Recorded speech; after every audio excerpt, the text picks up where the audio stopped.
but trust me, you're going to want to see that one. Goodness me. Nico, age and pronouns. Put your words at value. You know what I mean? Bro, Yep. Age and pronouns, please. I'm a man and 41. And your pronouns, please. He. Thank you. Which prompt do you disagree with? Everything, man. Why are you such a beta male? Ooh. So are we having a conversation, or are you here just to use ad hominems and get nowhere? Like, what do you actually want to do, just so I know? Why are you putting up prompts like men preferring youth in the partners predatory? Yeah. So again, are you You here see- for a conversation, or are you here to just throw accusations and ad hominems? Which one is it? No, I want to talk to you about the prompt. Okay. Then let's do that. Yeah? prompts. Let's not get personal, right? There's no need for that, is there? Men can't hold women accountable. Yeah. So again, which one do you want to start with? Oh, anyone. Yeah, you pick. It's fine. You're the guest. Don't mention misandry, so you don't think that exists? Can you give me an example of it? Women hating men? Yeah, There's literally TikTok lives full of them. yeah, and then what? You don't think they exist? And then what? That's misandry, just saying I hate men? Yeah, that's the definition of it. So the definition is based on prejudice. Prejudice means rooted in something that's not with actual reasoning or experience. Hating the other sex. I said prejudice. That's part of the Bro. definition of prejudice. So what's the opposite? Well, the opposite. Misogyny, right? No, that's not the opposite. The opposite would be loving men. If one is hating men, the opposite is loving men. No, all right. So when the opposite sex does it, which is a man, what's that? Misogyny, because that's what the system is. Patriarchy is misogyny. The system is, so a woman can't hate a man, but a man can hate a woman. It's not about whether they can. Or Your IQ is so low, bro. Well, let's not be ableist. I thought we said that we weren't Ableist. Yeah, if you don't know what that means, you might have to look it up. But I just dismantled your whole argument. Sorry about that. No, Nico, you didn't, because I didn't even respond. So I don't know what you think you're doing there. So you're saying that men can hate women, but women can't hate men. It's not about can. This is what you're getting hung up on. Yeah, it's can. It's can. Anyone can hate anyone if they want. Can. Yeah. Can. So what's a misandrist? So I'm going to have to mute you because you can't shut up, obviously, right? If we're going to have a conversation, you need to let people Define misandry. I'm going to have to mute you again. If you can't let people respond, then we haven't got a conversation, have we? All right? So when we talk about misogyny, we have statistics. We have facts that back up how what we're living in terms of patriarchy is upheld by misogyny. Can you give me examples of something on a systemic level that is misandry, please? Anything would be great. Rather than just someone on a live saying, hey, I hate men. It's not just the systemic, it's everything. Why are you just bringing it to a systemic thing? But give me an example. The system we live in. Yeah. Unfortunately, men are on this earth, and we're different to women. You know, we're the majority engineers. That's not answering You're saying it's a system. That's not answering my question. I'm asking you to tell me how, on a systemic level, we are seeing misandry. I'll tell you how. In the courts, men lose their custody of their children. So as a percentage, men actually... Yeah, as a system, overwhelmingly. Men don't actually... Yeah, overwhelmingly, yeah. I have to mute you once again because you just can't do it. You can't stop when you need a response given to you to have a conversation, right? So if men actually fought for their children, then they would actually end up having more time with their children. But statistically, men don't do that in comparison. Secondly, it's not women that brought that system into place. It's men. Thirdly, oh, really? The best interest, so women don't vote? The best women interest, don't vote? The best interest... Women don't vote? The best interest... How ignorant are you?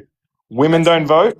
The best interest is in the child, which means they will do whatever is right for the child. And the majority of the time, the primary caregiver is the mother. So that is why it's nothing Why about... was that system put in place? Why was that system put in place? Do women get to vote?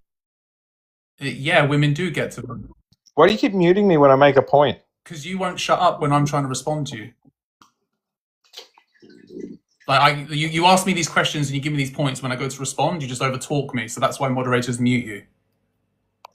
So again, can you give me an example of like a law or a right that women put in place that's oppressing men? Yeah. Okay. They get all their fortune taken away. So what law is that? Up to 75% of their fortune taken away by women. What law is that women put in place? You know, when they divide everything, all their assets. So what's the When law they- that women put in place? Can you name it? Can you name the law that women put in place that this would happen? I'm curious. Dude, they vote for this, yeah? Oh right. So you're saying men also vote for this? Like men also vote for women to take away 75% of their money? Women also vote for this. Men also vote for this. What's your point?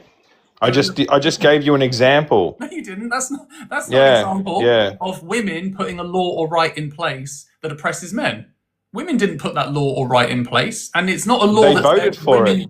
It's not a law that says women get 75% of a man's income. So men are the only people that put those laws in. This nonsense. Like, get your friend Not on here to- who seems to have all the answers, because Dude, he's just telling you what to say, and you you're don't a even know what you're cuck, saying. dude. The ad hominems, Nico. You are. Let's not do the ad hominems. Men are not protectors. Men are not protectors. No, they're not. Can you give me an example? Oh, okay. So if someone wants to break into your house right now, Yeah. who are you going to call? Are you going to call a strong male to come and protect you? What? And wait 15 minutes for him to get here? Are you going to call them? Well, I'm probably not going to be able to. So break through my house, am I? I made my point. Again, another point I made. You're going to I call a responded to male. I'm not going to A call misogynist, what you call a misogynist male to protect you, right? I'm not going to call a male. No. You're going to call them. No. Hey, what if your country was getting invaded? Nico, I think you and your friend need to go away and do a little bit more research. Yeah, you can't handle it. I mean, Nico, you're probably one of the most embarrassing callers in I've ever had. I'm not going to lie. That was really, really embarrassing. Win T for the Galaxy. Goodness me, I didn't expect that kind of a show. New FM, age and pronouns, please.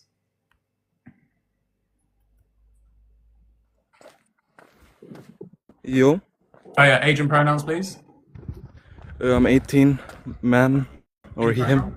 Thank you. Which prompt did you disagree with? Well, I just want to go over all of them and say what I think. Which one do you disagree with? Well, let's start with men's friendships are surface level friendships. How come? Isn't that just like? Are you saying that men can't have real friendships? No, I'm not saying they Sounds can't. sexist. No, I didn't say they can't. Like, it doesn't say all of men's friendships. I think the majority of men's friendships are surface level. I didn't say they all are. Are you going to be inside at some point soon? Because it sounds like you need to like. Yeah, I'll leave. I'll join back when I'm inside. See you. All right, that's right. Come back a bit later when you're in a more quiet place. Stanley, age and pronouns, please.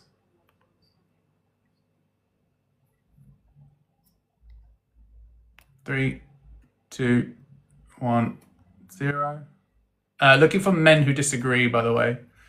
Panos, age and pronouns, please. Hello? Age and pronouns, please. I'm 26 and my pronouns are he, him. Thank you. Which prompt do you disagree with? Let's see. Wait, what do you mean by don't mention misandry until there's no misogyny? What do you mean by that? If men ever want to try and talk about misandry, they have to show that they're trying to dismantle misogyny first. So if you think misandry is a problem, it's not going to go anywhere, whatever this so-called misandry is, until you get rid of misogyny. You're focusing on the wrong thing. Misandry was coined in the 1800s. Misogyny has been around for about 13,000 years. So if you really think we're going to start focusing on something that supposedly has existed for 200 years, I think that's a bit of an audacity, really. Do you think humans have always been able to have critical thinking? Potentially. Do you Don't think humans have always been able to make judgment? Yeah, I suppose so. So, do you think humans have always been able to have opinions about other humans? Sure. So you can't physically prove under what you just said. You can't physically prove when people have started hating each other. That's just circular reasoning. You don't need to prove when it first started, but you can prove the ways in which oppression existed. Okay, can you prove when the first woman started hating a man? No, I don't need to. So then, how do you know when misandry or misogyny was invented, as you said?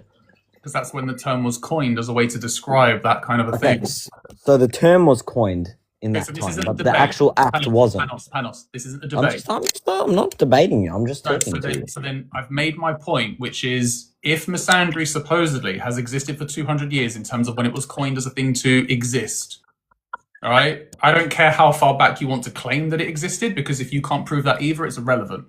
My point is there is no system that has been built on the hatred of men, but there has in terms of women.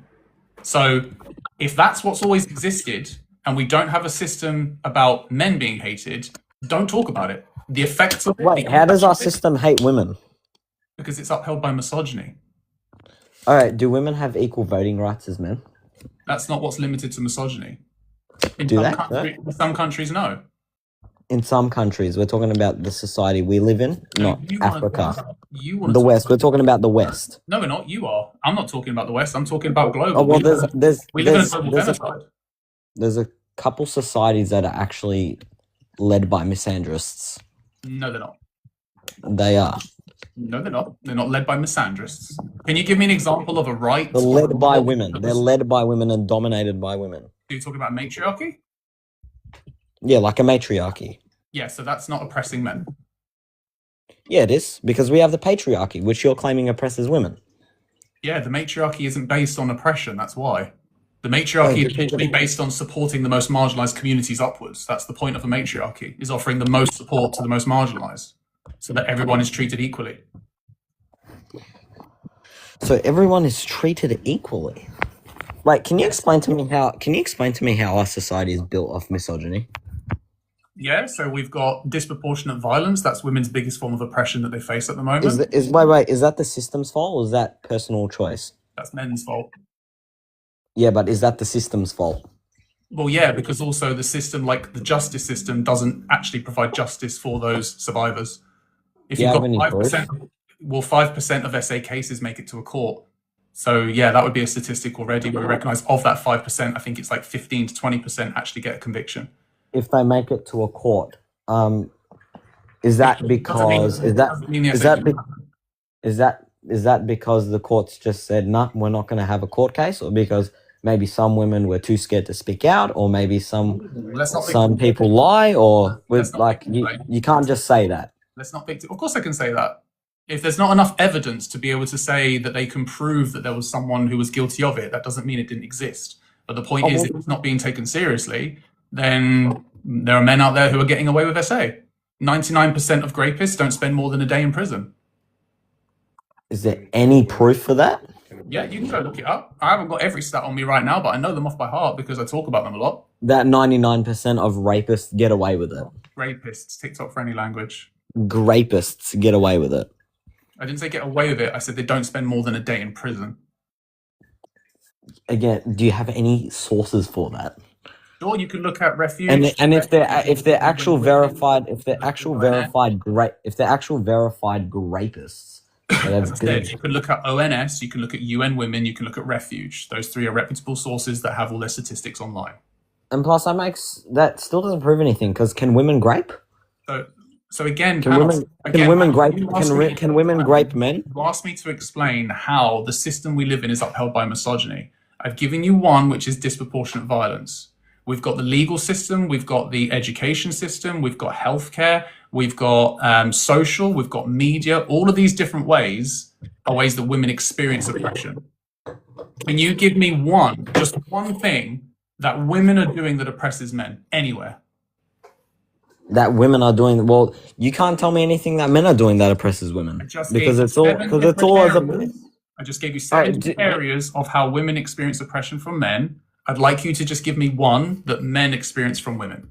Yeah, but again, like it still doesn't make any sense because there's just as much women as there in this world, and every woman gets to vote in Western society. So you're not proving anything. That doesn't mean they have the systemic power to make change. So if their vote doesn't count, like what are you trying to say? Okay, so if 28% of parliamentary seats are held by women, then the majority of seats are held by men. Meaning, if people want to, is that the men's fault?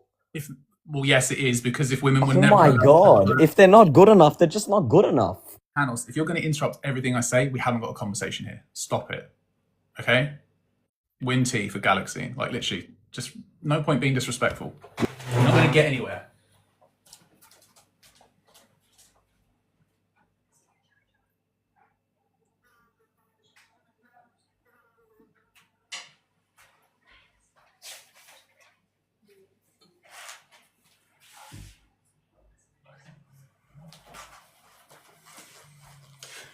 I didn't expect that I would need all of the notes, but here we go. For those in the chat, if you're new here, appreciate you joining and supporting, etc. Moderators have let me know that there is a lot of ableism in the chat. Can we please make sure we are reducing that to none?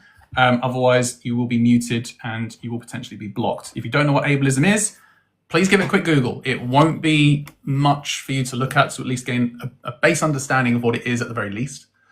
We don't allow that here. Maslax, age and pronouns, please. No, not connecting. Stanley, let's try again. I did accept earlier, but it wasn't connecting, so I dropped you down. Hello, age and pronouns. Hello. Oh yeah, age and pronouns, please. 25. He, him, his. Thank you. Which prompt do you disagree with? The body count doesn't matter. Perfect. What do you want to say about it?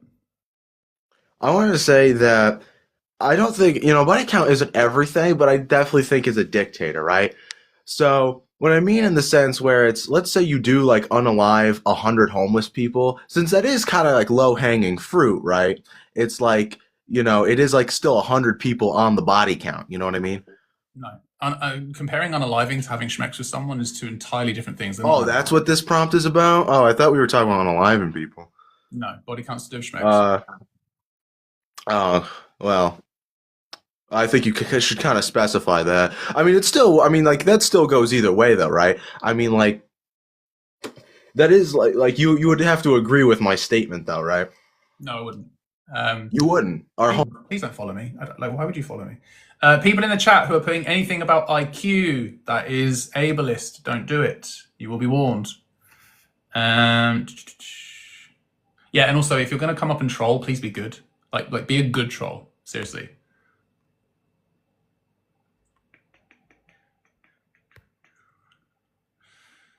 Ryan, age and pronouns, please. Hello? Age and pronouns, please, Ryan. 19, he, him. Thank you. Which prompt do you disagree with? Body count doesn't matter. Okay, what do you want to say about it? So, I was scrolling through your content one time, and I found a video of you talking about Bonnie Blue and the golden shower that she was doing for her child, or something like that. Do you know what I'm talking about? The golden baby shower? Probably, yeah. Yeah, so you were discussing Bonnie Blue, and you were talking about, the different things that she does and represents. And you said, in fact, let me quote you exactly so that I don't strawman what you were saying. You said, Listen to it now. Love it. Pardon? I can hear you listening to it now. It's lovely. Oh, okay. Sorry. You said that. It's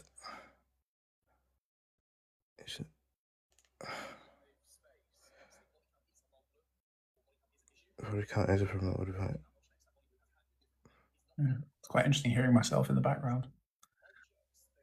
Right. So you said that Bonnie Blue's body count itself isn't a problem, but the behaviors associated with it is a problem. Correct, because she's made it very clear that she's targeted men that she would class as then illegal. So yeah, that would be. Yeah. So the behaviors associated with how she's accumulated said body count is demonstrating that she is targeting certain men of a particular age. So yeah, that would be problematic. Right. So you weren't talking about behaviors associated with a high body count in other regards. No. The behaviors is more like so again, her behavior is saying I want to have schmex with as many men, but I'm focusing on a specific age of men, right? Right. That is problematic. Whether she does it once or 100 times, it's problematic, right? So it's not the body count that's the issue. It's the fact that the way that she's deciding to accumulate said body count and how she's doing it is a problem. Right.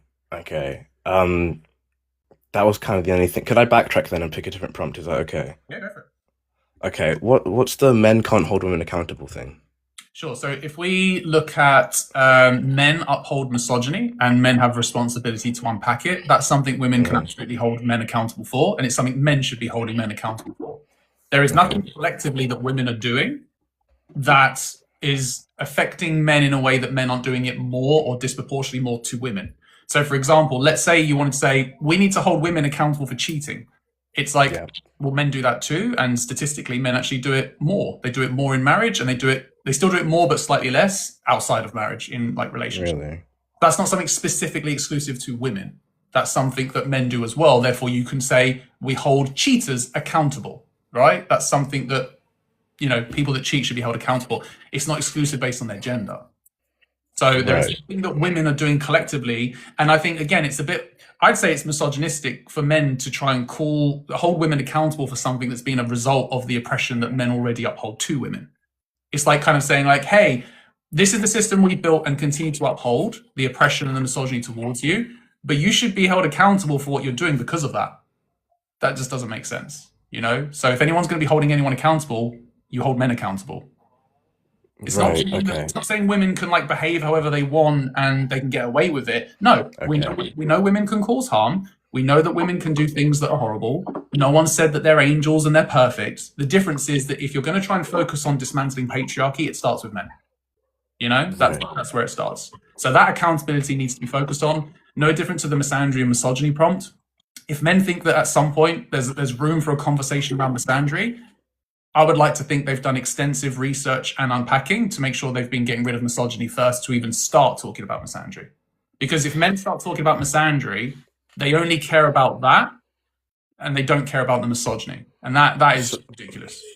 So when you talk about misogyny and misandry actually and holding women accountable for stuff like that, I remember I had a debate with somebody else about misandry. It was a woman. She was saying that the misandry, I think she was saying it wasn't bad or that it didn't.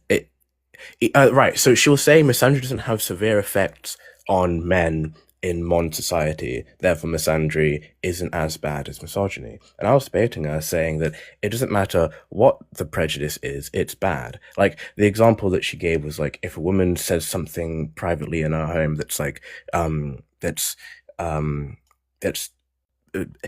ill-willed towards men, then that is less bad than a man doing the same thing towards a woman, right?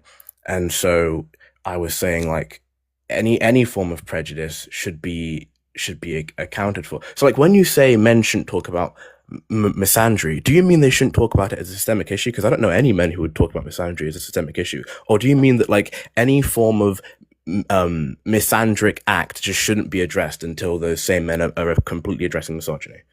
I just think that misandry is misdirected misogyny. That's why I don't think misandry exists. If you think about all the ways that women would be experiencing that kind of hatred towards men, it would just be internalized misogyny, right? The way that men have treated women throughout patriarchy, the oppression they uphold, it's then internalized as a way of like, you know what? I hate men because of this. And it's like, well, yeah, like it's understandable that exactly what's been happening between men and women in this has created the dynamic that we live in. And that's something where I just think, sorry, I'm just turning the chat off because moderators have reminded the chat over and over again to be respectful and something's not hitting with that. So like, let me continue. Sorry. So the point that I'm making with this is misandry at worst hurts men's feelings. Mhm. Like, quite literally, if you scroll onto a live and it says, I hate all men, right? Why are you taking that personally? It's someone you don't even know. It's someone who has clearly had experiences of men's behaviors.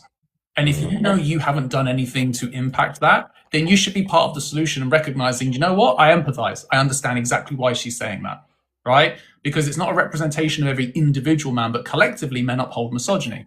Now, the reason why it's not prejudice necessarily is the definition of prejudice is that it has to be without reasoning or actual experience. Well, every woman is experiencing misogyny on a daily basis. It's impossible to avoid, right? And a lot of women have reason in the sense that every woman probably knows at least one woman that has a story involving a man. And that's the key point. So therefore, it's not prejudice if that's actually women's experiences. Right. Okay.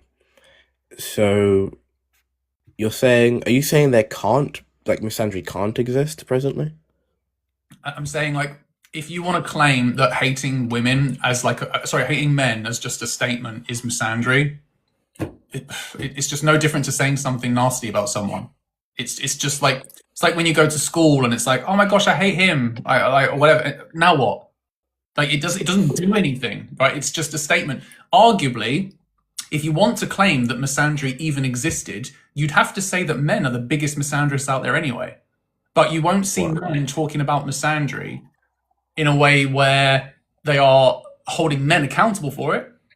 Think about it. A woman goes on a live and says, I hate all men, but then you've got men out there disproportionately harming and unaliving men. So who's really causing the harm towards men?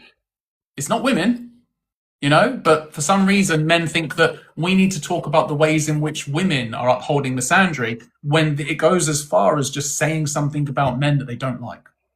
That's literally it. Right. Okay, then. Okay. Appreciate you coming up, Ryan. Other people that want to get involved as well. All right. Okay. Thank you for speaking to me. Take care, man. Bye-bye. You too. Come on in, scholar. Age and pronouns, please. I can see you've been very eager. Hello. Hello. Age and pronouns, please. I'm 18 years old and he, him. Thank you. Which prompt do you disagree with? In my opinion, men preferring youth in a partner is not predatory. Okay, can you give me an example or a reason as to why youth would be so important to you? How old did you say you were? What? You said you were 18. Yes, I am 18. Okay, so why is youth so important to you at the age of 18? Well, in my opinion, not really in my opinion, but women are most fertile in between like their teenage years and 33 or 35. So after 35, the risk of the child becoming like, how do I say,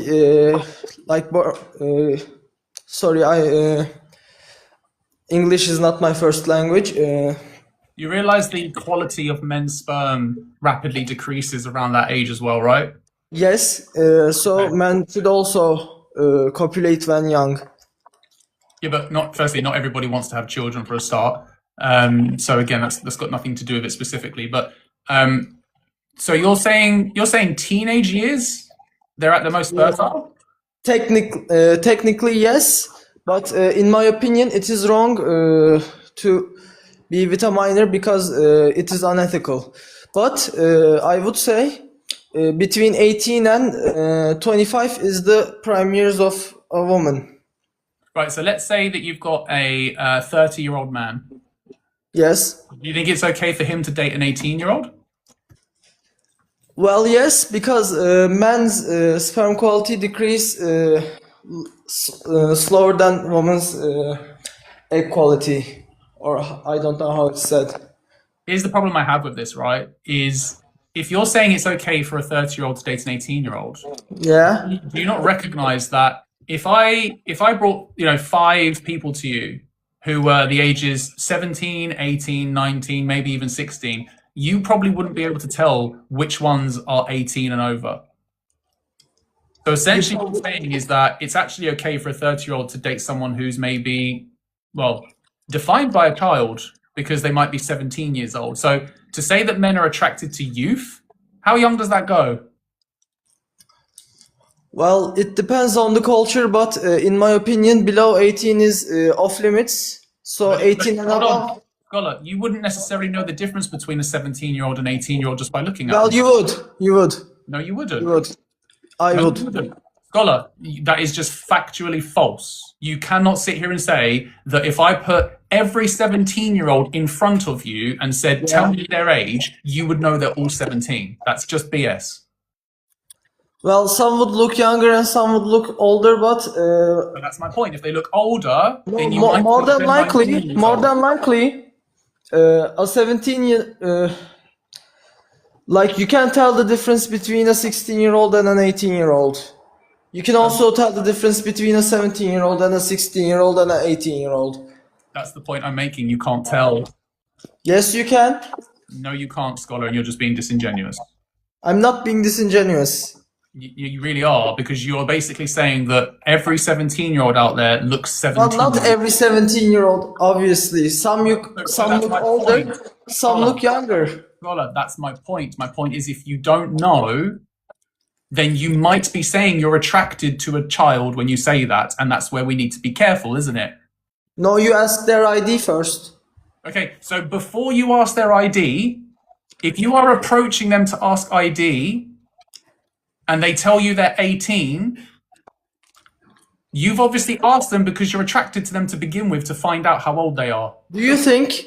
No, don't deviate, don't deviate. If you are approaching someone to ask them for ID, it's because you have already developed some kind of an attraction towards them to ask for their ID in the first place.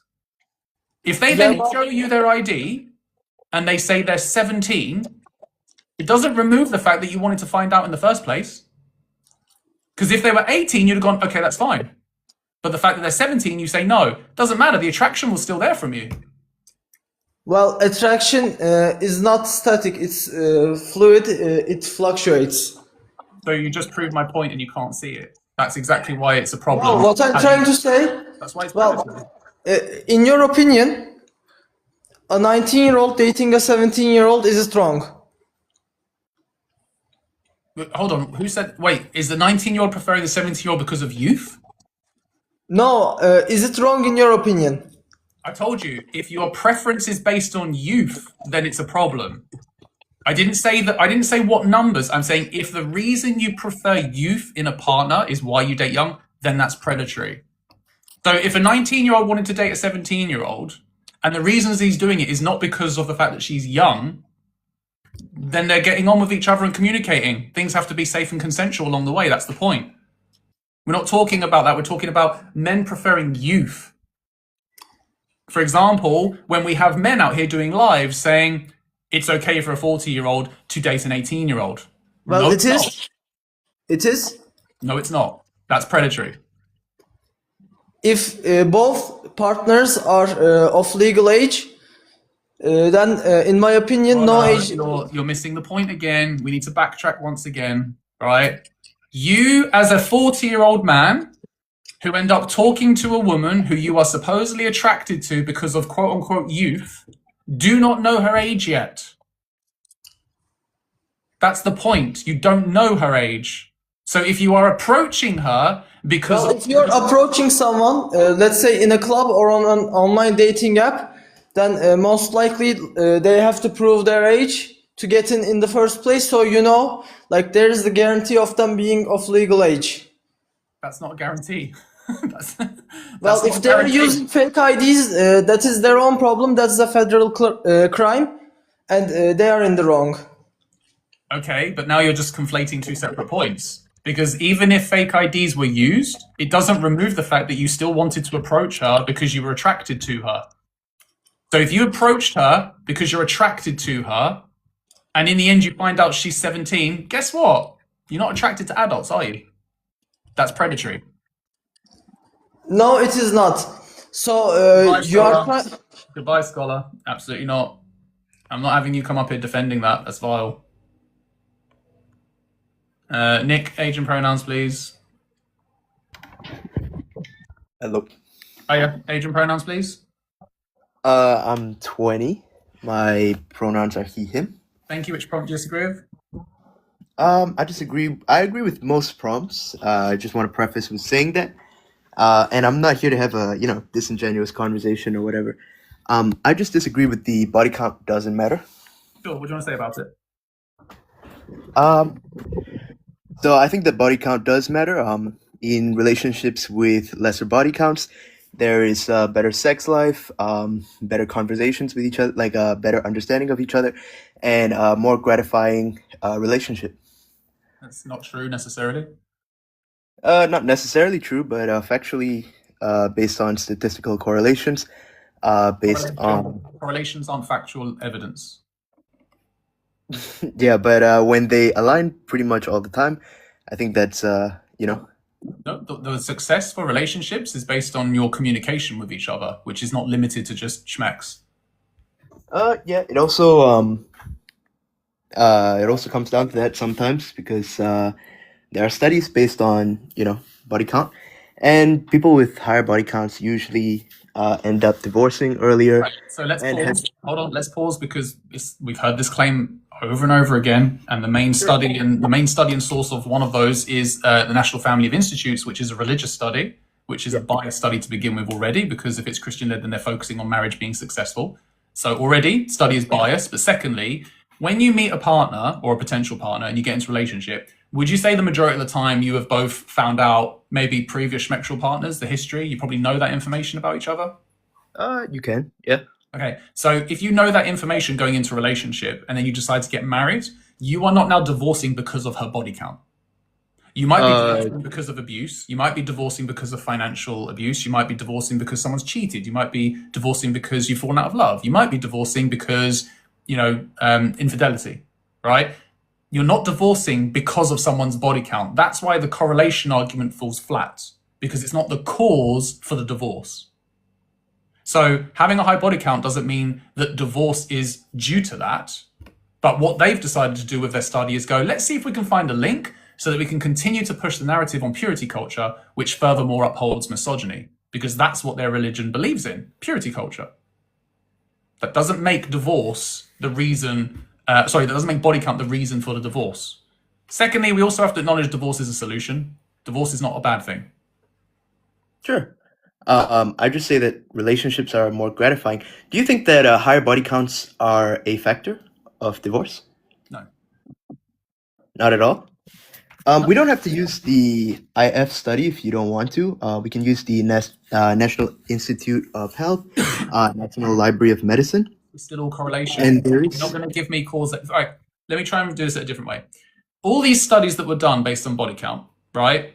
Why is it that the question in these studies that was never asked to the people who broke up, what was the reason you broke up? There's no study there done where the question included was, why did you break up? Because that would give you the cause. So instead of doing all this guesswork with body count and trying to push a narrative of body count being a problem, we could actually find out the reason why people are breaking up in the first place by just asking the exact question. okay. It's going around as if to say, let's try and do that. Like, can you imagine if I did a study? Imagine I did a study of 5,000 people who broke up in a relationship. And I went and asked them all hey, what do you eat for breakfast? Like on average, what did you have for breakfast the majority of your relationship? And 80% of them came back and said cereal. And I went, hey guys, let's go do that study with another 5,000 people and just see whether there's correlations between multiple studies. Are we now going to start saying that when people go on dates, we're going to say, hey, make sure you find out what cereal she has or what she eats for breakfast? Because if the answer is cereal, it's an 80% chance that you're going to actually have a relationship that breaks up at some point, because that's what correlation does. It's got nothing to do with the actual relationship breaking down because of it, but we found something that seems to correlate. That's why it falls flat. Correlation can also be a factor. I don't think that. I think that's pretty disingenuous to say that.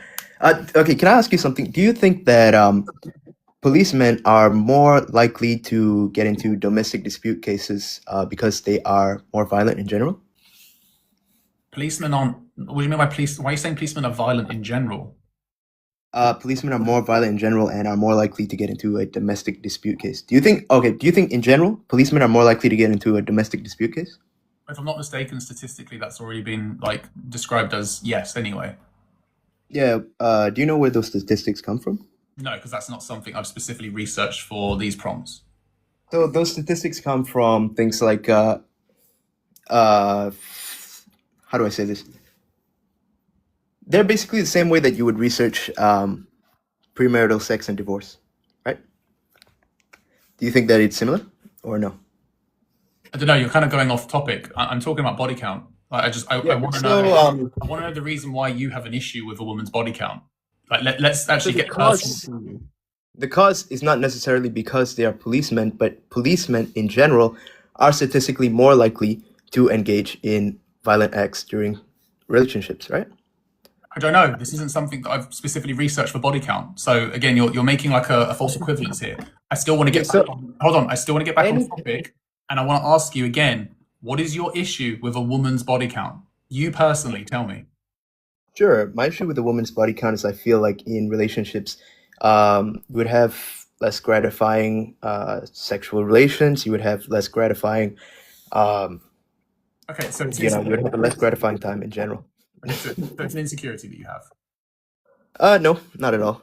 It is. It is. You've just described it. Like, if you have an issue with a woman's body count, it's rooted in misogyny or insecurities. Sometimes both. You opened up by saying I feel like. Immediately, you said I feel like. So, firstly, you're acting off of your. Hold on. Let me finish. Okay. Firstly, you're acting off of your feelings, which means it's not factual, it's not proven, right? And you've decided to apply that to every potential partner that you're with. So you're saying, I feel like this won't work because you've had schmex with other men. So already you're starting from a place of, it's not going to work, right? That's a negative way of looking at it. It's a defeatist point. Secondly, if you were to meet a woman and you didn't know her body count, but you were experiencing what it was like to get to know her, to see what it would be like to maybe spend time with her, maybe you share the same interests, the same hobbies, maybe you actually have a lot of fun when you're with each other, right? All of those things can exist whilst she has a high body count and you don't know that.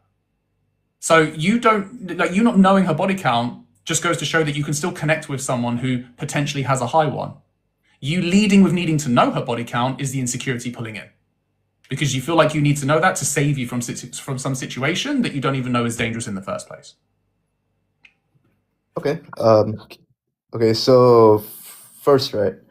When I'm talking about body counts, I'm saying that in general, it decreases the likelihood of you staying in a long relationship, right? And this is basically based on factual evidence, right? No, it's not. It's based on correlation. It's not based on factual evidence. Okay. Second of all, I'm not talking about like in a relationship that I would personally have. I'm talking about in general. So people with body counts in general would be more likely to divorce, and it doesn't matter the gender. I'm not really looking at I'm gonna have to get you paused, because all you're doing is repeating correlation over and over again, and you're not listening to how that's irrelevant. And that's fine if you don't want to accept that, but ultimately I'm just going to keep saying the same thing, and we're becoming circular. Okay, if you can find me a cause as to why body count is the actual reason why it's happening, fair enough. There's nothing out there. There is there is more likely to have social sexuality, right? Where people who have higher body counts are more open to casual sex and would prefer casual sex rather than staying with a single person. It's got nothing to do with relationships failing. That has something to do with relationships failing, because those people are going to be in less gratifying sexual relationships with their partner, right? So then that would be about the couple communicating about what they can do to enhance their schmex life because they're not sexually compatible. That's not a body count issue, that's a communication issue. That's a difficulty that increases because of body count, no? No. That's not Why not? The body count. That's increasing because your partner is not necessarily satisfying you, and you haven't communicated the ways that you can satisfy each other. So it's a communication issue with your partner. Pause for a second, because Lizzie's been up here for a little while. Hi, Lizzie. God, it's been that long, I forgot how to unmute myself. Sorry. Lizzie, she 29. Just quickly, because I don't come up really often, but I have to come up to this. But there are two pieces of misinformation. One is that I know factually, because I have researched it so much, there is not a study that shows any kind of correlation that can be proven or causation of body count and divorce or relationships breaking down. None. I have seen them all. I have been given them all. If you find a new one, send it my way. I guarantee you at the end it will say, we can't find a causation or correlation and more information needs to be found, because I have seen them. Second of all, You talked about police and DV rates. DV rates aren't brought up from police in different statistics and in kind of other ways. They're actually regulated by the IOPC or the police commission wherever your country is, and they are often self-reported. So the fact that we see DV rates are extremely high in places like police, army, they are actually disproportionately not reported. So we see them so high, it's self-reported. That's why we have such an issue with the police and things like that. But they are from the police commissioner because they have to be investigated by the police commissioners because they can't be investigated by normal police. So it's not just where you find other studies, it's an actual commissioned office that do them. And that's all. Bye. Appreciate it, Lizzie. Thank you so much. Yeah, so Nick, anything you want to say to that? And then I'm going to switch up the guests. Sure. I don't think that really makes any sense. When you're talking about like police commissioned, If you don't think it makes any sense, then that just sounds like you didn't listen. Sorry, that's quite rude and dismissive. Hi, Kitty. Hi, Kitty42 She-Her. Can you hear me okay? Yep, all good. Oh, brilliant. Chat, I know it's really busy. Amazing. In the UK, it's really hot today as well. Okay, the ableism, the disrespect, the pushback. If you don't like it here, leave. It's fine. Find another live. We're not going to do this. It's immediate mutes now for ableism. It's too busy. It is too busy. But seriously, get out the chat if you can't be respectful. Okay? It's testing every bit of my patience to be respectful to some of you here in mod mode. But I'm doing it. Okay? We keep this space as safe as possible. It's an educational live, not a pile-on. We don't challenge one oppressive system by using another. Seriously. Move on if you can't be respectful. Take a break. Come back. It's fine. We all do it. But keep it out the chat. Remember why we're here. Seriously. Work with us, not against us. Anyway, bye. Thanks, Kitty. Appreciate that. Right, we do have quite a lot of people, so I do apologise about the order. CD. Nope. Dylan. Nope. Dawood. Comic, if you hang around, you might be able to find out in a bit. No, Dorian, absolutely not. unless that wasn't aimed at me, but no, gosh, no. No. Zhao, Asian pronouns, please. Hello? Oh yeah, Asian pronouns, please. My age is 21. My pronouns, you can refer to me as he, him. Thank you. Which prompt do you disagree with? I actually agree with most of what's written, but probably for the wrong reasons that you would not agree with. Can you tell me which ones you disagree with? Well,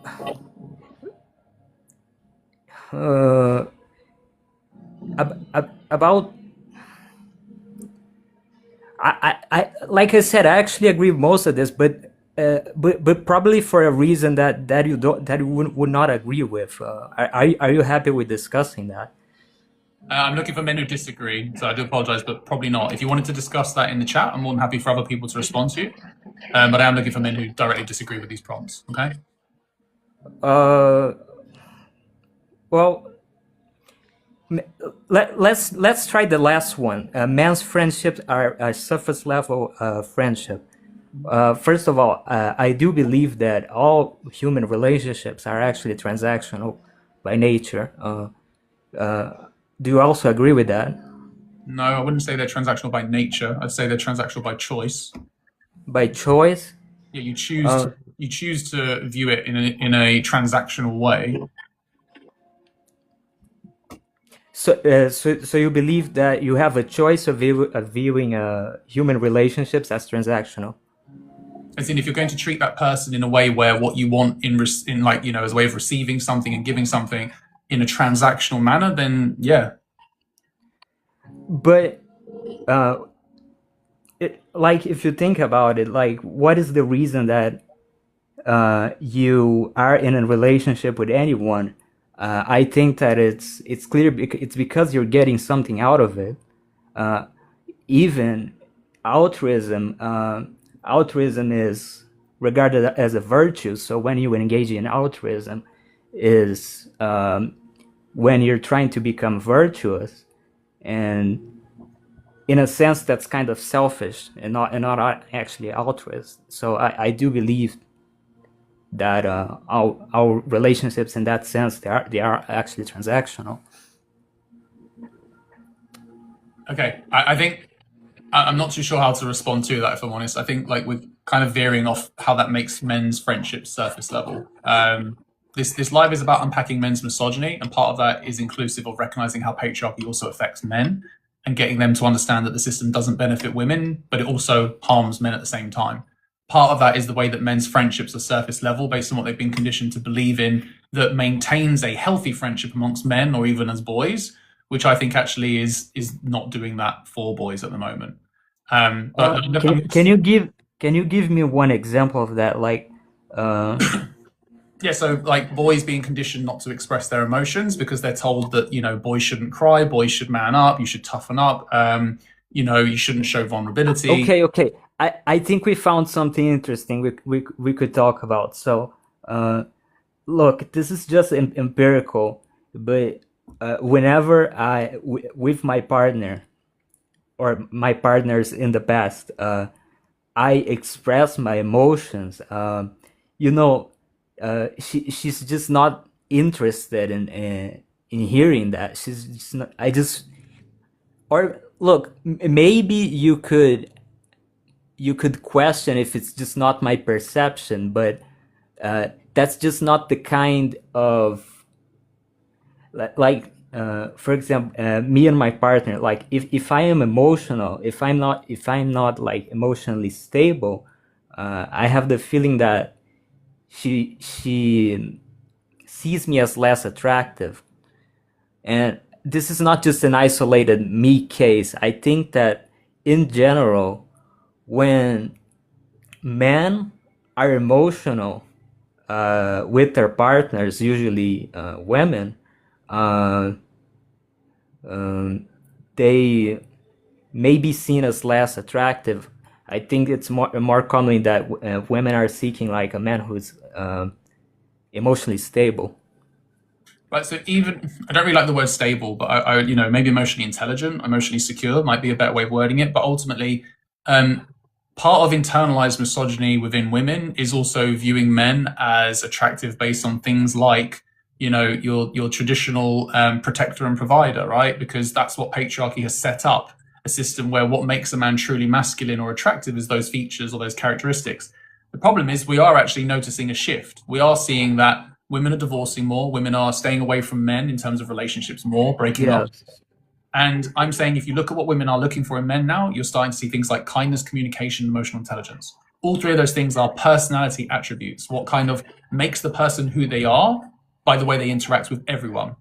Those are things that men have not ever really been told to strive towards obtaining within themselves, let alone for the benefit of other people, like a relationship. So when you have boys that are being raised maybe by fathers who are holding on to patriarchal expectations of what it means to be a man, they are going to raise those sons of theirs to do the same thing, which means, you know, when you're crying, they will push more of an emphasis on that stopping rather than empathizing, rather than supporting, rather than helping them regulate and manage those emotions safely. So what ends up happening is the boys start to learn that what I need to do with my feelings when these come up is suppress them. I need to stop them. Why? Because if my dad sees me like that, he's going to be upset, and I don't want to upset my dad. So already the cycle starts to begin that when they're feeling something really bad, they're kind of training themselves to not allow that to freely be expressed. When you now put a bunch of these boys together in school who have similarly been raised to do the same thing, you have now a friendship group of boys where they don't interact with each other when they're upset or when there's emotions, because instead, none of them want to be the one to go and empathize because they haven't been taught to do that. right? So if one of them is crying, what will Yeah. they get met with? They'll get met with what their dads have told them, like, hey, come on, toughen up, like you'll be fine in a bit, brush it off. We don't do that here, we don't cry, right? So vulnerability is something that is not viewed as a important positive thing amongst men. It's viewed as a weakness. It's viewed as something to ridicule men over, but it starts with men. That's the problem. When you then take it into a relationship dynamic, men haven't already done the work to try and actually have the tools, have the support mechanisms to be supportive for their friends, for themselves. And when they take it into relationships, they then trauma dump onto their partners. And when their partners want to do the same to them in terms of like expressing the emotions back, men don't have those skills to create that safe space and empathize and listen to understand, not to try and fix things. Because that's what boys and men are, right? We fix things, we solve things. That's what they try to do. You can't always fix emotions. You can't always solve feelings. You have to sometimes empathize, listen, and create a safe space for people to explore that with each other without judgment. That's not something men have ever been encouraged to do. That's something men have been encouraged to stay away from. And now we're living in a world that is much more fast-paced, harder to live in through economics, like is an economic situation, harder to live through with social media being plastered around everywhere. There's a lot more for these boys and men to deal with, but they are still holding on to the belief that what makes them a true man is being a provider. In an economic climate where it is almost impossible for the majority or, that amount of men to be able to do that for a family. We have more dual household incomes now. Why? Because it's that much harder to do. So men start to lose their kind of self-identity of what it means to be a man. And then what happens? They end up finding things like red pill. And red pill just upholds the misogyny. You know, it's funny. I was about to say that, not exactly red pill, but also like looks maxing.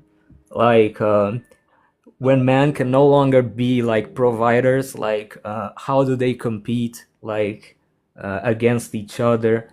Like they'll start improving their looks, they'll start improving like their shape, and also I do have to say you do look quite fine yourself. Thanks. Joe, I'm going to switch up the guests though, because a few people have been waiting for a while, and all right. Yeah, but thank you for that. Appreciate it, Joe. How do I look now? Thank you very much, Eden. Appreciate that. That's helped me to bring it back to, yeah. Vimal, age and pronouns, please. Hello. Age and pronouns, please. 23, any pronouns. Thank you. Which prompt do you disagree with? Sorry?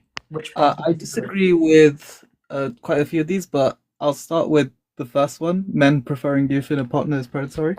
Sure. What do you want to say about it? So I can interpret this two ways, preferring looking youthful and being youthful. I think the second one is a bit harder to justify, but I think I do have a justification. So consider a demisexual young man, right, who considers a friendship only in people with a similar experience, and that would require them being around the same age. I don't think that's inherently predatory, and they would require the youth. It's stronger than a preference. That would be a requirement at that point.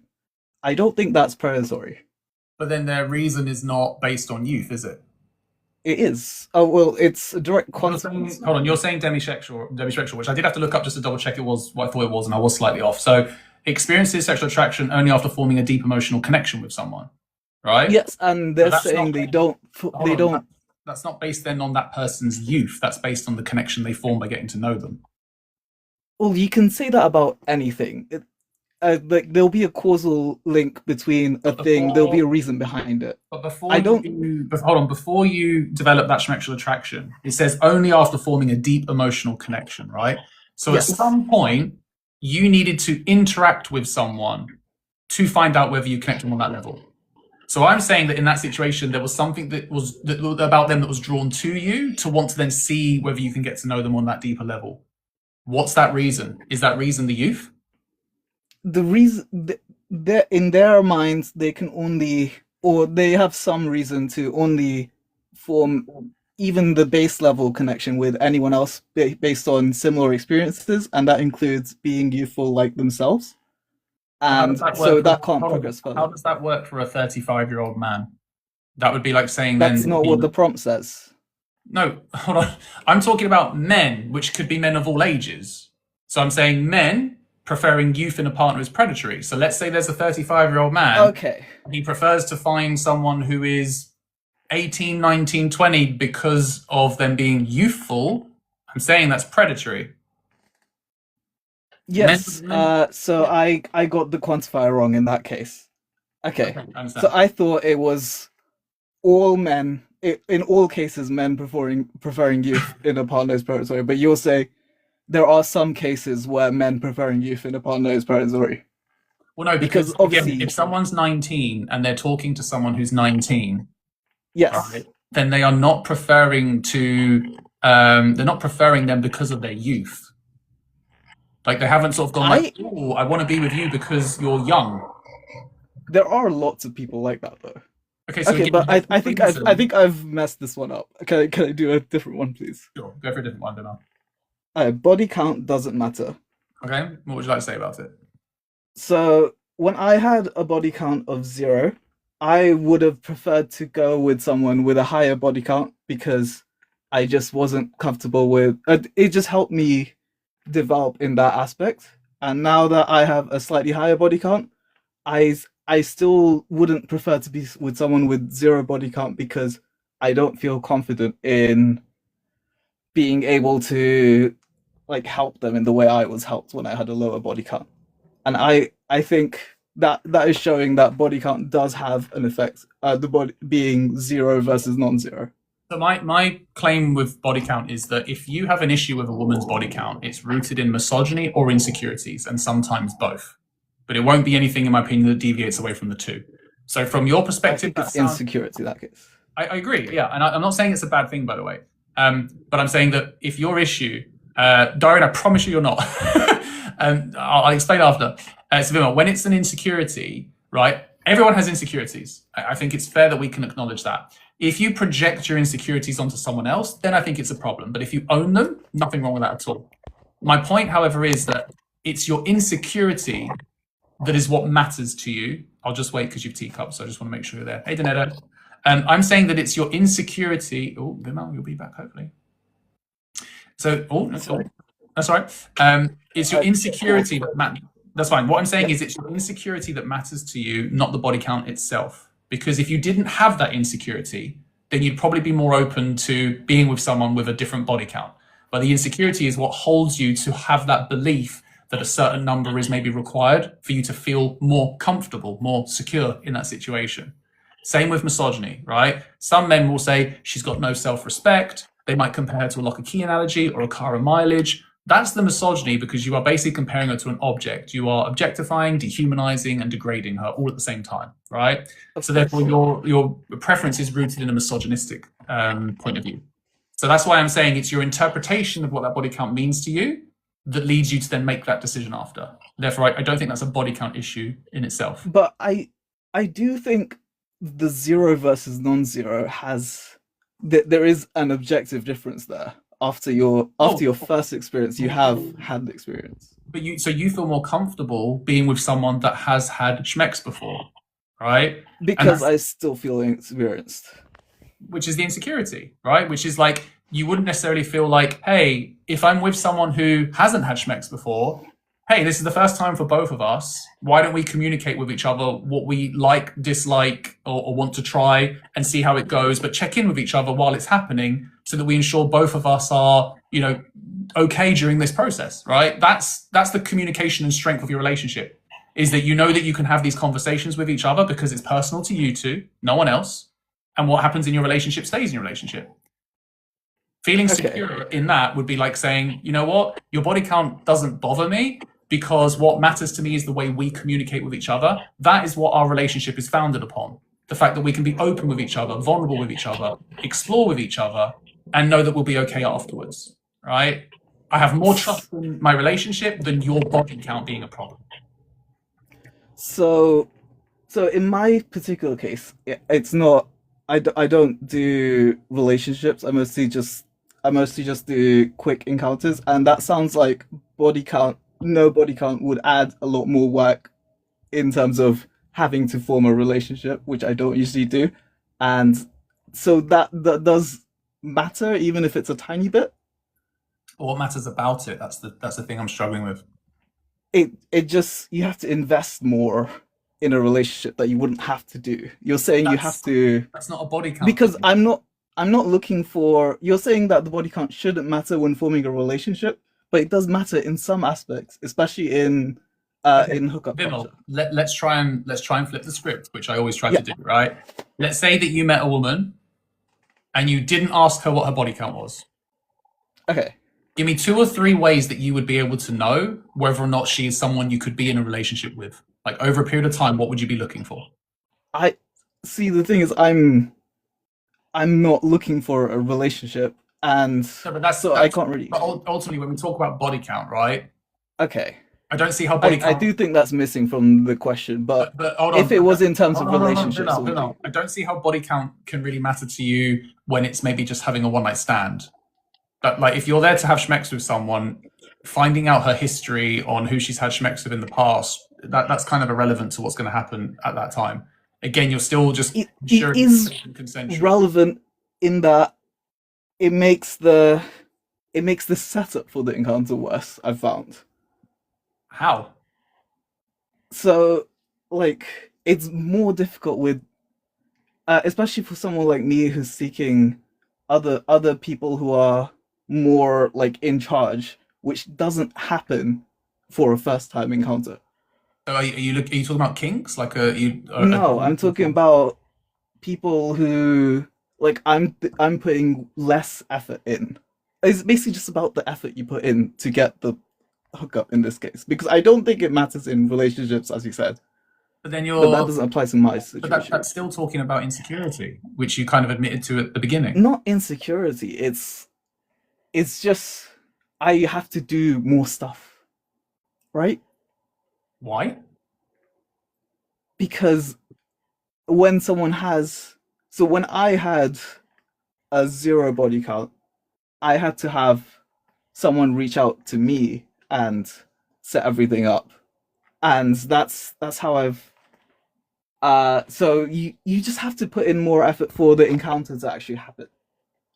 So you're saying that? Are you talking about like courting, as in like I'm talking about setting up a hookup for this specific scenario. I'm constructing this. Here's what I'm gonna do, Vimor. I've not got too much time left, but what I'm gonna say is I'm gonna be live later on this evening. I'd appreciate if you could maybe. I don't mean this disrespectfully, but if you could try and find a way to explain this in a different way. Yes. I'm getting a bit confused with the angles that you're coming at, because I think you're trying to be nuanced on something because you might not want to say certain words. I could be wrong, but I feel like I'm missing parts of this to fully understand it. So I'm going to say let's take a break on it, and if you're around later on this evening, please come back and we can maybe try again. Is that okay? Okay. Yeah? Okay. Drop me a follow if you can. You don't have to, but I'll be live later. You'll get a notification. I'm more than happy to speak to you then. All right? Bye. Take care, buddy. Bye. Okay.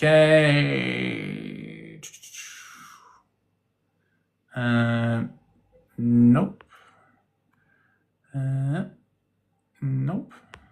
To those in the chat, I am actually like accepting people, but it might be that they requested and they've gone off now, and so therefore they're not connecting. So I'm just going through different requests. So bear with, because I have accepted 4 now and none have come up. Oh, there we go. Hello? Age and pronouns, please. I'm 21, he, him. Thank you. Which prompt do you disagree with? The body count doesn't matter. Okay, what do you want to say about it? I think body count definitely does matter. I don't like people, I only date people with high body counts. Okay. Why? Not even just date, just like I'm with them because somebody with a lower body count would be less experienced in bed. That's not an unfair assumption to make or generalization to make. And because of that, I would say it's not always true.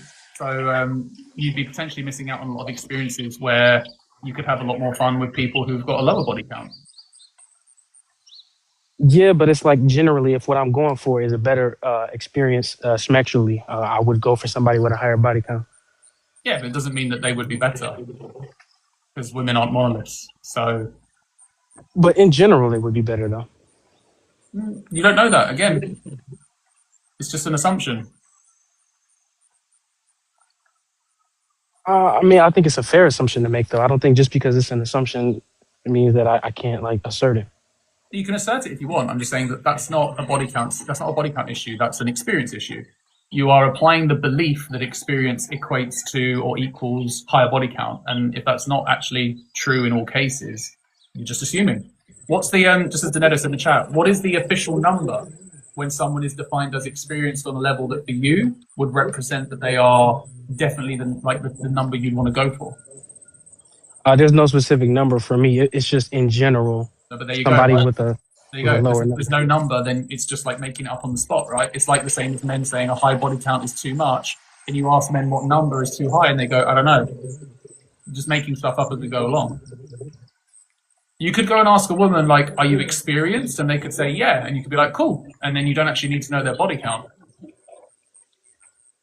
Right. Okay, I can agree with you there. I can concede there. Another prompt I have, not really, I don't disagree with it. I just needed clarification on it, where it says men can't hold women accountable. Is that like a sweeping, like all men can't hold women accountable, or is that like, can you get like specific with it? Yeah, so all men hold onto misogyny and have a responsibility to unpack that, right? That's the patriarchal system we live under. So women holding all men responsible for that or accountable for that is absolutely understandable. But there's nothing that women are collectively doing that's disproportionate towards what men are doing. So it's like, what are women collectively doing that men aren't already doing themselves? There isn't something. What if there was a specific type of woman that was doing something to a specific type of man, like in terms of race or religion or something that's just outside of like the bounds of gender? So individually, you can hold someone accountable for their behaviors, but that's not then a representation of women. That's like no different to me saying, hey, that person over there just cheated. We can hold them accountable for cheating, but that's not based on their gender. So therefore, like men and women cheat, you know, and the other gender, sorry, like, you know, everyone cheats. It doesn't necessarily mean that's specific to women, right? Misogyny is specific to men. That's something men collectively can be held accountable for. I also don't think that the oppressors should hold the oppressed accountable for the system the oppressors set up to begin with. It's like saying, hey, we put you in this situation, but you're also doing this that you need to stop doing, but yet we created it for you. It's like, really? That's kind of an audacity. Yeah, see, like, I don't disagree with you, but I feel like there's a lot of nuance there that gets ignored because, like what you just said about the oppressors holding the oppressed accountable, I think that there are a lot of ways that, like, obviously there's no way that a woman oppresses a man. Like, that's just, I'm not delusional enough to believe that. But I think that there are a lot of ways, like I said, outside of the confines of gender, that a group of women would oppress a man. But we're talking like racially. We're talking about gender here. So yeah, whilst we can acknowledge intersectionality still is a part of, you know, certain oppressive systems intertwining, it doesn't remove the fact that when we're talking about how women are treating men or what women are doing collectively towards men based on their gender, there's nothing there that's in regards to accountability. Yeah, I can agree with you there. I don't think you said anything that I disagree with personally. I just want a clarification on that specific part. All right, thanks for coming up, buddy. Yep, thank you. Have a good one. Bye-bye. You too. Okay, Rin? No.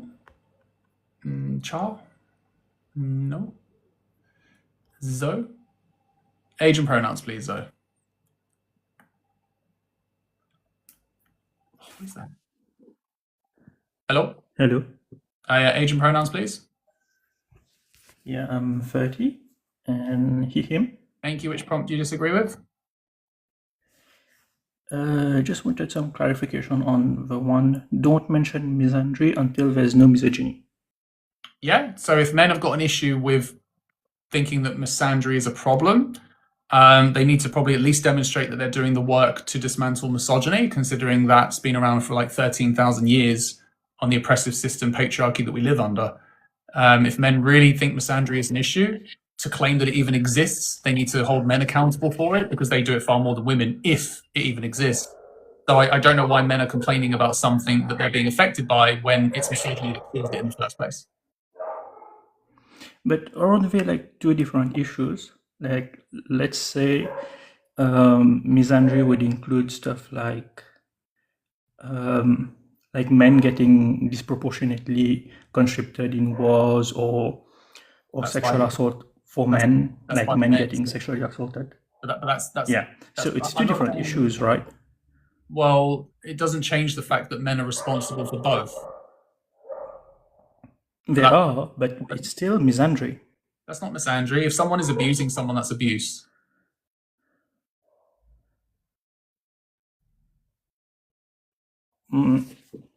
It's not misandry. It has to be done by a woman to be misandry, you're saying. The definition? No, it doesn't. The definition states like hatred, contempt, and prejudice towards men. It doesn't say that it has to be from women. Yeah, so these are they are real examples of misandry, right? No, because there's no systemic aspect to it. But in the same breath, an example you just gave was defined as abusive. Therefore, that would be called abuse. It wouldn't be called misandry. Yeah, but if systemically, when men get abused, the system doesn't recognize it, because let's say there's a situation where a guy goes to a police station where he says he's been abused by his female partner, and then he's locked out of the station.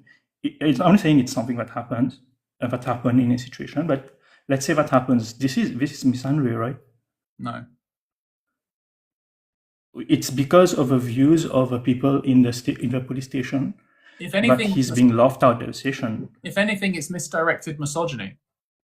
The reason why men potentially don't get believed is because men can't put together the belief that women could be doing that to men, because they would define that man as less masculine and weak if he is. And the trigger warning to the chat, this isn't what I believe. I'm saying like this is what these men would say, right? Is like, how can you be abused by a woman? How can you let that dynamic happen to you? That's part of the reasons why they're not believed, because they view women as inferior, they view women as weak, they view women as feminine. And so when they are looking at a man who has told them that they have been abused by a woman, they look at that man and shame him, because the misogyny of what they hold towards women is now directed towards the man. Because they're saying, like, how can you be abused by someone that we view as weaker than you? That doesn't make sense to us. That is a problem. I'm not saying that needs to be taken seriously, of course, but that's not misandry. That's just misdirected misogyny. But what you're calling misdirected misogyny is, I mean, I would call it misandry, right? You can, but you'd be wrong calling it that, is what I'm saying. Because the rooted belief of why they wouldn't believe the man isn't because they hate the man. It's because they don't believe that women are capable or strong enough to do those things to a man, because they view men as superior. Okay, that's fair. And let's say another example. Let's say conscription in wars. So it's a male issue, right? Yeah. Like these are not like these guys are not choosing to go over there. They are forced to go over there, and it's disproportionately men. Yeah. Yeah, so that's a situation. You wouldn't consider that misandry? No, because again, that's men. It's men who came up with the concept of war to begin with. It's men who created the belief that you could go and colonize other places, and you could, dare I say it, but try to take over. But it doesn't matter. It doesn't matter that it comes from men. It's still misandry. Like the fact that you don't think it matters literally is part of the problem, right? Of course, it matters where it came from, because that's how patriarchy was created. It came from the belief of men pushing women into gender roles and viewing them as less than. For that to then start and continue, you now have the knock-on effects of what that's created. So when we're talking about wars, right, men are complaining about the fact that they are being, forced into war, but it's on the basis that men have to, not get along and they want to start one in the first place? The men's issue. That's something men need to sort out. Yeah, they need to sort it out. But why is the point like don't mention it? Because I don't see how it exists outside of just a definition, right? The examples of it that men give are something that doesn't affect the majority of men. It's not something that would suddenly change a huge thing for men if it was supposedly removed. The examples men give is like women hosting lives about how they hate men. If that just suddenly stopped tomorrow, nothing would change, apart from the fact that men wouldn't see it on their For You page, and that's it. Like, what, your feelings wouldn't get hurt from that? But then, you know, you go to work and you have an argument and your feelings are hurt by that. It's no different. So I'm saying don't mention it, because until you've started unpacking misogyny and trying to dismantle patriarchy through that lens, Miss Andrew doesn't get a look in my opinion. And like, what men don't realize is dismantling patriarchy, i.e. the misogyny, will literally benefit men more than trying to dismantle misandry. Misogyny hurts men far more than misandry does. So the only reason men are trying to defend like the idea of talking about misandry is because the majority of men try to push the narrative it's women upholding it. That's all they care about. They care about trying to put one back onto women. I mean, yeah, I wouldn't agree with that. I think they're both issues, both need to be fixed, and like accepting that one is an issue doesn't decrease the issues, like women's issues. Like we have to train police officers better so that they don't dismiss like a male sexual assault victim, and that would be directly addressing a misandry issue, not a misogyny issue. When you're training that policeman to deal with not dismiss men getting sexually assaulted, it is a misandry issue. So we're becoming circular here, because I already made my point before what you just said there, which was men dismantling misogyny would benefit men so much more. And the example you just gave there is about, I would say, a very small percentage of men that do. I'm not saying it's not important, by the way, but a small percentage of men experience abuse and don't get believed by police officers in comparison to the ways that misogyny affects men. But I'm going to leave the conversation there. If you want to come back later this evening. Yeah, that's right. Okay, thank you. Right, chat. We're going to call it there for now. However, I will be live later on this evening in about 4 hours. So please do drop a follow if you want to come back. Hope everyone is okay. There was quite, thank you, Kitty, quite triggering for some, so I can imagine take breaks, especially in this weather as well. It's hot. So yeah, I hear it. So yes, moderators, much love to you all. If you are new here and you do support, thank you. Please do come back. This is about unpacking men's misogyny and dismantling patriarchy. Yeah, it will be the same prompt later, 7 to 7:30 p.m. UK time. Look forward to seeing you all then. Much love. Take care. Bye-bye.